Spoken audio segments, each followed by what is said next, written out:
आज के लेक्चर में हम लोग पावर के ऊपर कुछ इंपॉर्टेंट क्वेश्चन सॉल्व करने वाले हैं। यहाँ पर जो फॉर्मूला यूज करेंगे हम लोग लेंस का और पावर, इन दोनों के ऊपर फॉर्मूला यूज करने वाले हैं और समझने वाले हैं कैसे क्वेश्चन को सॉल्व करते हैं। बेसिकली पावर होता क्या है कि एक बार इसको समझ लेते हैं। जैसे कॉन्वेक्स और कॉनकेव दो टाइप के लेंस होते हैं, उनके लिए हम लोग पावर को डिफाइन करते हैं। ठीक है, अगर मैं बात करूँ सिर्फ कॉन्वेक्स की, तो कॉन्वेक्स को बोलते हैं कन्वर्जिंग लेंस। ठीक है, तो आने वाली लाइट को जो कि प्रिंसिपल एक्सिस के पैरेलल आएगी, उसको कितनी जल्दी वो बेंड कर दे रहा है, ठीक है, उसकी पावर ज्यादा होगी। ठीक है, इसको इस तरीके से समझेंगे। पावर मतलब हो रहा है आने वाली लाइट को कितनी जल्दी से वो बेंड कर दे रहा है। ठीक है, जैसे मान लो ये बनाते एक एग्जांपल समझेंगे, ज्यादा बेस्ट रहेगा। ये हमारे पास हो गया कॉन्वेक्स लेंस। ठीक है, तो कॉन्वेक्स लेंस हो गया, इसको बोलेंगे प्रिंसिपल एक्सिस, और ये हो गया ऑप्टिकल सेंटर O। ठीक है, अगर कोई भी लाइट इस तरीके से पैरेलल आती है, वो बेंड करके यहाँ पे पास हो गई, तो मतलब इसका फोकस यहाँ पे होगा, और ऑप्टिकल सेंटर और फोकस के बीच की डिस्टेंस को बोलते हैं हम लोग फोकल लेंथ बोलते हैं। ठीक है, तो आने वाली लाइट जो इस तरीके से यहाँ पे पैरेलल आ रही थी प्रिंसिपल एक्सिस की, वो कितनी जल्दी से बेंड कर जाएगी, जितनी जल्दी वो बेंड कर जाएगी उसका पावर उतना ही ज्यादा होगा। ठीक है, अगर मान लो एक और केस यहाँ पे जरा बनाते बगल में, इसको रिलेट करते दोनों को एक साथ में। एक मैंने एक और बना दिया कॉन्वेक्स, ये हो गया इसका प्रिंसिपल एक्सिस, ऑप्टिकल सेंटर। यहाँ पे लाइट इस तरीके से इसमें भी पैरेलल आ रही थी, लाइट ये पैरेलल आ रही थी प्रिंसिपल एक्सिस की, पैरेलल आने के बाद बेंड होकर के यहाँ पे कहीं, ठीक है, इस तरीके से आकर के बेंड होती है यहाँ पे, और इसका फोकस होता है इस पॉइंट भी हो गया इसका फोकस। ठीक है, अब दोनों में समझने वाली बात क्या है, इसका पावर कम होगा, इसका पावर ज्यादा होगा। ठीक है, अगर मान लो इसका पावर P1 है, इसका P2 है, तो पावर P1 ज्यादा होगा P2 के कंपैरिजन में। ठीक है, इसका मतलब क्या समझ में आता है, अगर पावर ज्यादा होगी तो फोकल लेंथ कम होगा। कैसे समझे इस चीज को, जरा अगर पहला देखे, मैंने बोला P1 ज्यादा है, तो आने वाली लाइट को जल्दी से बेंड कर दिया इसने, इसका फोकस यहाँ पर है, ऑप्टिकल सेंटर और फोकस के बीच की डिस्टेंस को बोलते हैं फोकल लेंथ। तो इसका फोकल लेंथ देखो इतना छोटा सा है, अगर इसके फोकल लेंथ की बात करें, इसका फोकल लेंथ यहाँ पर है, क्या है, यहाँ पर है। लाइट बंद करने में कितना टाइम लगे, लाइट यहाँ पे जाके बेंड हो रही है, मतलब इसका पावर कम है और इसकी पावर क्या है, ज्यादा है। ठीक है, क्यों ज्यादा है, क्योंकि इसका फोकल लेंथ कम हो गया। तो यही से इसका फॉर्मूला बनता है पावर का, और वो पावर का फॉर्मूला क्या होता है, power equals to 1 upon focal length. Power equals to 1 upon focal length, इसको बोलते हैं रेसिप्रोकल ऑफ फोकल लेंथ बोल सकते हैं पावर को। रेसिप्रोकल मतलब उल्टा। ठीक है, क्यों, अगर फोकल लेंथ ज्यादा होगी तो पावर क्या होगा, कम होगा। ठीक है, ऐसे इसको समझ सकते हैं।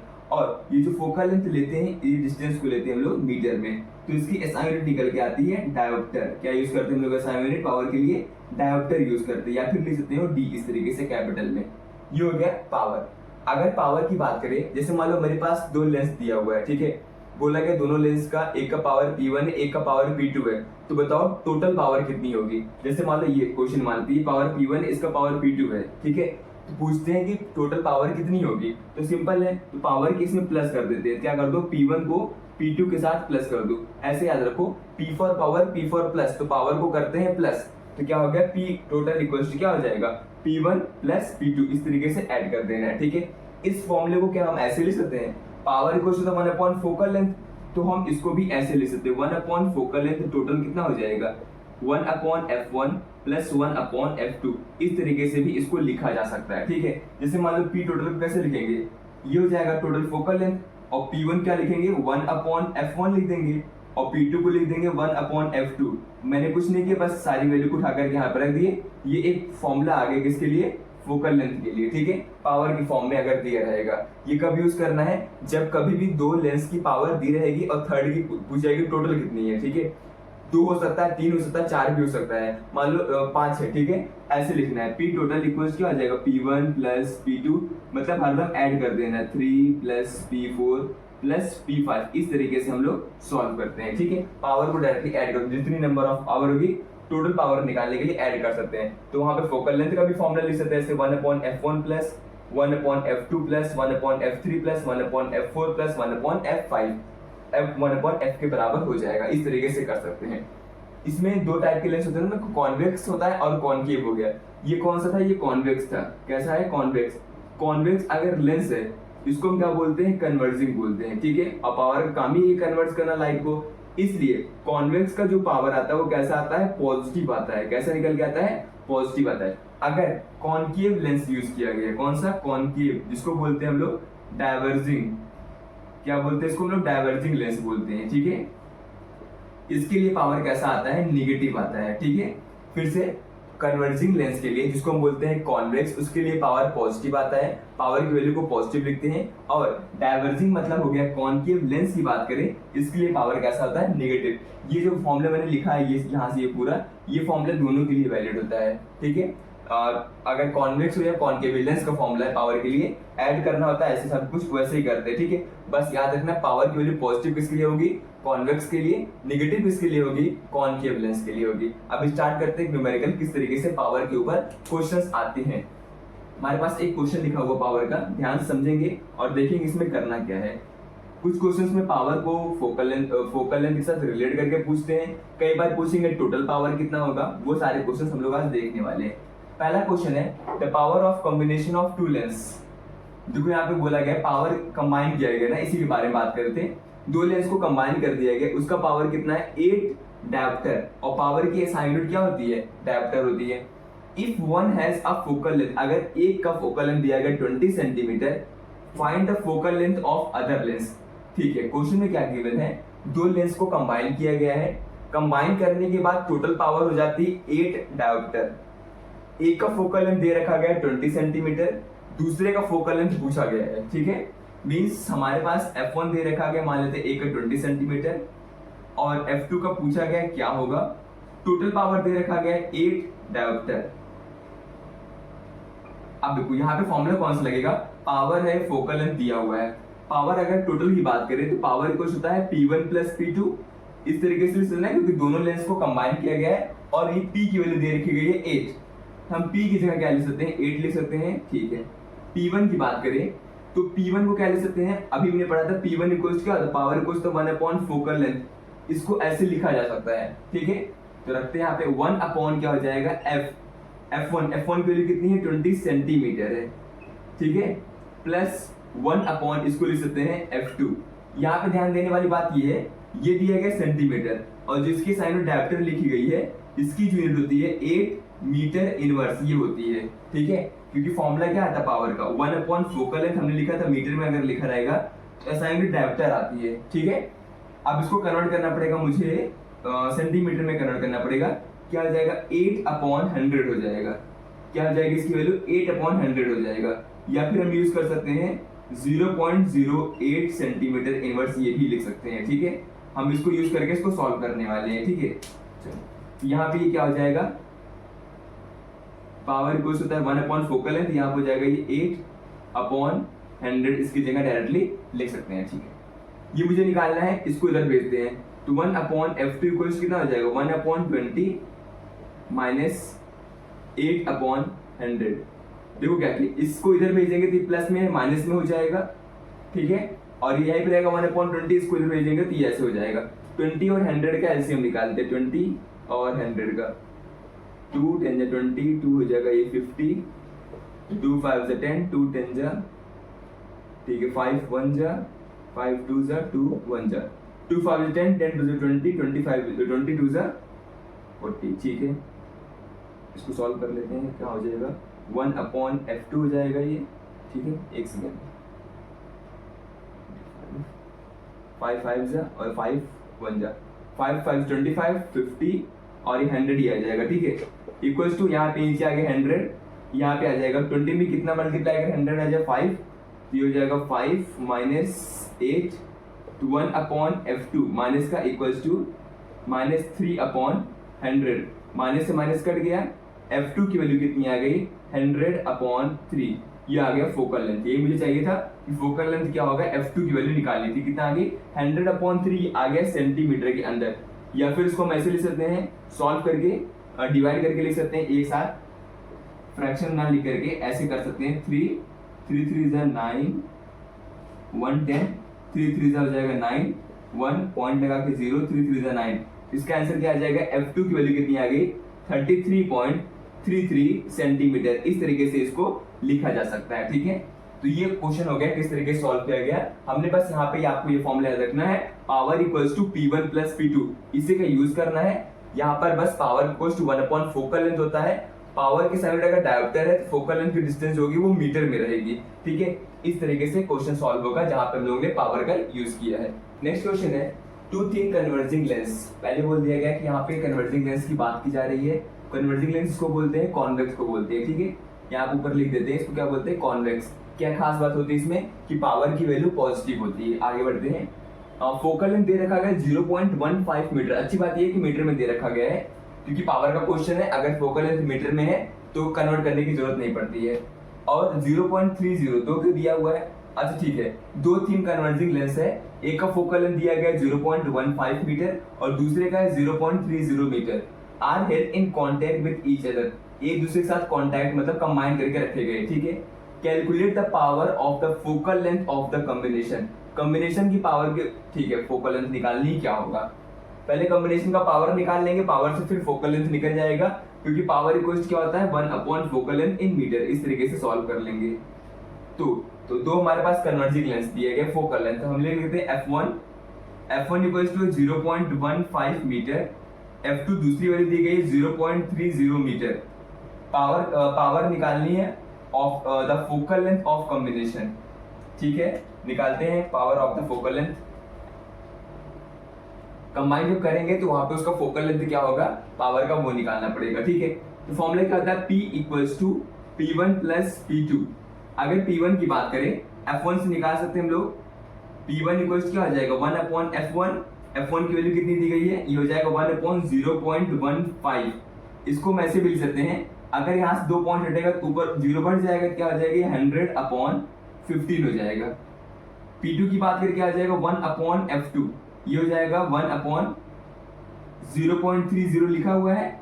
इसको अगर हटाएंगे पॉइंट यहाँ से, ऊपर 2 0 बढ़ जाएगा, ये कितना आ जाएगा 100/30 हो जाएगा, ठीक है। सॉल्व करना स्टार्ट करते हैं। P1 आ गया, P2 आ गया, P टोटल हमें निकालना है कि क्या होगा। तो P टोटल इक्वल्स हो जाएगा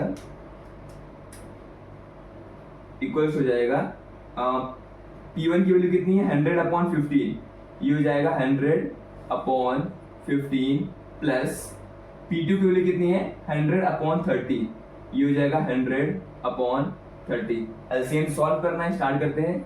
ये हो गया 30, ये हो गया 15 से कर दो, 15 टू 30, 15 1 15, 2 1 2, 30 आ गया इस तरीके से। तो P इक्वल्स कितना हो जाएगा, नीचे आ गया 30, 15 2 30, ये हो जाएगा 200 प्लस 100। तो P इक्वल्स कितना आ जाएगा 300/30, 0 से 0 कट गया, 3 10 30, तो टोटल पावर कितनी आ गई 10 के बराबर आ गई, ठीक है। तो power of the focal length निकालना है, जो कॉम्बिनेशन क्या आएगी वो फोकल लेंथ क्या होगी। तो बस पावर जब निकल गया, P टोटल कितना आ गया 10। ये डायोप्टर में आता है ना, डायोप्टर के लिए क्योंकि सब कुछ मीटर में लिया गया था, ठीक है।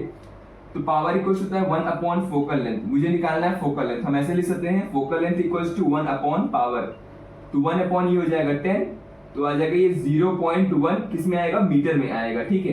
क्या आएगा 0.1 मीटर में आएगा, क्योंकि पावर की यूनिट डायोप्टर में लेके चल रहा था, इसलिए यहाँ पे मीटर आएगा। तो फिर से वही फॉर्मूला यूज हुआ, P equals to P1 plus P2, इसी का यूज करके। अब यहाँ पे क्या था, ये गिवन था, ये गिवन था, मुझे पावर निकाल करके इसकी फोकल लेंथ बतानी थी। इस क्वेश्चन को ऐसे भी कर सकते थे, एक और तरीका था, जैसे मैंने बाद में कन्वर्ट करके फोकल लेंथ निकाला, इसको ऐसे भी कर सकते थे 1/F equals to 1/F1 plus 1/F2, ऐसे भी कर सकते थे। क्योंकि मेरे पास F1 दे रखा गया, इसको उठा के यहाँ पर रख देंगे, F2 दे रखा गया, यहाँ पर रख देंगे, तो डायरेक्टली F हमारा निकल के आ जाएगा, ठीक है। तो यहाँ पे क्या वो पावर भी देख ली, फोकल लेंथ देख लिए। अगर सिर्फ फोकल लेंथ निकालना है तो सीधे ये फॉर्मूला यूज कर लो, दोनों से आंसर सेम आएगा, that is 0.1 metre. Next question is an object of size 3 centimetre is placed 14 centimetre in front of concave lens. Question में ध्यान समझें कि ऑब्जेक्ट की बात की जा रही है, यहाँ पे साइज मींस हाइट दे रखा गया 3 सेंटीमीटर, तो हाइट ऑफ ऑब्जेक्ट है 3 centimetre is placed 14 centimetre in front of, distance दे रखा गया ऑब्जेक्ट की 14 सेंटीमीटर है, मींस यू कितना है 14 सेंटीमीटर। कौन सा लेंस है, कॉनकेव लेंस है, चाहे कॉनकेव लेंस हो चाहे कॉन्वेक्स लेंस हो, यू हमेशा नेगेटिव, ठीक है। तो पहचान में आगे कॉनकेव लेंस है। फोकल लेंथ है 21 सेंटीमीटर, फोकल लेंथ कितना है 21 सेंटीमीटर। कॉनकेव लेंस के लिए फोकल लेंथ नेगेटिव होता है, कॉन्वेक्स के लिए पॉजिटिव, ये आ जाएगा माइनस का 21 सेंटीमीटर। डिस्क्राइब द इमेज, ठीक है, इमेज के बारे में बताना है, produced by the lens, means image के बारे में मतलब V बताना पड़ेगा मुझे यहाँ पे, और हाइट ऑफ इमेज बताना पड़ेगा क्या होगा। ठीक है, यहाँ पे लोग चाहे तो मैग्निफिकेशन भी डिस्कस कर लेंगे कि मैग्निफिकेशन क्या होगा। एक ही क्वेश्चन में सब कुछ पूछ लिया, वी भी बताना है, हाइट ऑफ इमेज भी बताना है, मैग्निफिकेशन भी बताना है। ठीक है, क्वेश्चन स्टार्ट करते हैं। पहली बात तो v निकालने के लिए मुझे यूज करना पड़ेगा लेंस का फॉर्मूला, क्योंकि मेरे पास u गिवन है और फोकल लेंथ गिवन है। तो यहाँ पर फॉर्मूला क्या हो जाएगा, 1/f इक्वल्स टू 1/v। अब लेंस का फॉर्मूला में निगेटिव आता है पॉजिटिव, निगेटिव आता है वैल्यू, ठीक है, -1/u। जब मिरर का फॉर्मूला लिखते हैं तो वहां पर यहाँ पर प्लस रहता है, लेंस में निगेटिव रहता है। ठीक है, फोकल लेंथ है -21, v की वैल्यू देखिए कितनी दी गई है, v तो निकालना है 1/v माइनस, ये हो जाएगा -14, माइनस माइनस क्या करते हैं यहाँ पे प्लस हो जाएगा, ये इसको इधर भेज देते हैं, इसको इधर भेजते हैं, इसको इधर भेजेंगे क्या हो जाएगा 1/v माइनस का, ये 1/14 है, इधर से इधर जाएगा तो ये प्लस में 1/21। ठीक है, एलसीएम लेकर सॉल्व करना पड़ेगा। 21 हो गया और ये 14 हो गया, 2 यहाँ पे 21 रहेगा, 2 7 जा 14, 7 से कर सकते हैं, 7 3 जा 21, 7 1 जा 7, फिर 3 1 जा 3, 3 1 जा 3, तो 7 3 जा 21, 21 2 जा 42, -1/v इक्वल्स टू नीचे आ जाएगा 42, 14 3 जा 42, तो 3 हो जाएगा ऊपर, 21 2 जा होता है 42। ठीक है, अभी किया ना वहां पे, तो ये हो जाएगा सॉल्व करने के बाद, तो 1/v माइनस का 3 + 2 5, 5/42। तो अगर निगेटिव साइन को उधर भेजते तो आ जाएगा माइनस का 5/42, v की वैल्यू कितनी आ जाएगी -42/5। इसको इस तरीके से लिख दो, लेकिन ये फ्रैक्शन में है, सॉल्व करके उसको करना पड़ेगा डेसिमल में। 5 8 जा 40, 2 आ गया, 5 4 जा 20, 8.4। v की वैल्यू कितनी आएगी माइनस का 8.4 सेंटीमीटर। ठीक है, कैसी वैल्यू आई, v की निगेटिव वैल्यू आई है माइनस का 8.4 सेंटीमीटर। ठीक है, और क्या निकालना पड़ेगा मुझे, यहाँ पे v निकल गया, टिक कर दो, कितना आ गया v -8.4 centimetre. Height of image निकालना है और मैग्निफिकेशन का यूज करना है।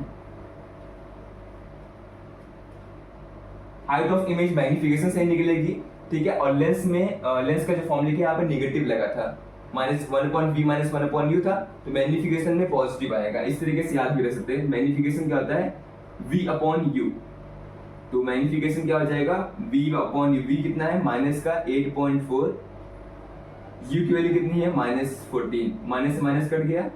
ठीक है, इसको सॉल्व कर लो, 2 4 जा 8, 2 2 जा 4, 2 7 जा 14, 7 6 जा 42, 0.6 क्या आ गया, मैग्निफिकेशन आ गया। ठीक है, मैग्निफिकेशन की जो वैल्यू आई है वो 1 से कम आई है, 1 से स्मॉलर आई है। अगर 1 से कम आती मैग्निफिकेशन और इसकी वैल्यू आई है पॉजिटिव, चीजें कैसे समझते हैं, ठीक है, तो इमेज कैसी बनेगी। अगर मैग्निफिकेशन की वैल्यू आई है पॉजिटिव, मतलब इमेज वर्चुअल और इरेक्ट होगी।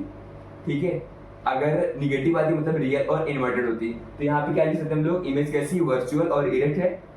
1 से कम है तो मतलब कि हाइट ऑफ इमेज की बात करें वो छोटी होगी, हाइट ऑफ ऑब्जेक्ट ज्यादा होगा।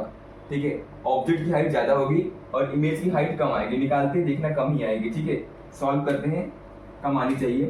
तो मैग्निफिकेशन का फॉर्मूला होता है v/u। एक और फॉर्मूला क्या होता है, height of image upon height of object. इनको रिलेट कर दे या तो मैग्निफिकेशन निकल गया वहां से भी कर सकते हैं।